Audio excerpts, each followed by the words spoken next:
નમસ્કાર દર્શક મિત્રો, હું છું રૂપલ લુણીચિયા. સંપૂર્ણ ન્યૂઝમાં આપનું સ્વાગત છે.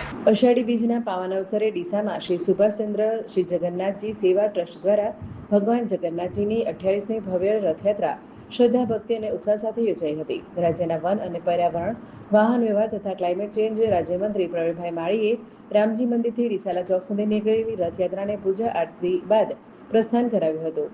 આ પ્રસંગે રાજ્યમંત્રી પ્રવીણભાઈ માળીએ જણાવ્યું હતું કે ભગવાન જગન્નાથજીની રથયાત્રા આસ્થા, એકતા અને સાંસ્કૃતિક પરંપરાનું પ્રતીક છે. ભગવાનના આશીર્વાદથી રાજ્ય અને દેશ સુખ, શાંતિ, સમૃદ્ધિ અને સર્વાંગી વિકાસના માર્ગે આગળ વધે તેવી પ્રાર્થના સાથે તેમણે સૌને અષાઢી બીજ અને રથયાત્રાની શુભેચ્છાઓ પાઠવી હતી. રથયાત્રા દરમિયાન ભગવાન જગન્નાથજી, ભાઈ બલભદ્રજી અને બહેન સુભદ્રાજીના રથના દર્શન કરવા મોટી સંખ્યામાં ભાવિકો ઉમટી પડ્યા હતા. સમગ્ર માર્ગ પર જય જગન્નાથના જયઘોષ સાથે ભક્તિમય વાતાવરણ સર્જાયું હતું. ભક્તોએ શ્રદ્ધાપૂર્વક ભગવાનના દર્શન કરી આશીર્વાદ મેળવ્યા હતા.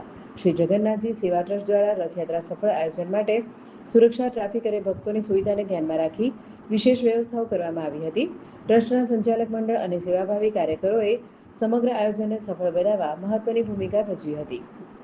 સુભાષ સેવા સમિતિ દ્વારા આયોજિત ડીસા ખાતે 28મી આ રથયાત્રાના અષાઢી બીજ નિમિત્તે આજે પ્રસ્થાન થયું છે, જેની આખા વર્ષની અંદર જે ભક્તો રાહ જોતા હોય એવા જગન્નાથ ભગવાન નગરચર્યાએ નીકળે છે, એનું સૌ સાક્ષી બનવા માટે આજે સૌ ડીસા નગરજનો ભેગા થયા છે. હું આજે એમની આરતી ઉતારી અને આજે રથને પ્રસ્થાન કરાવ્યું છે. સૌ કોઈને આ જગન્નાથ અષાઢી બીજની શુભકામનાઓ પાઠવું છું.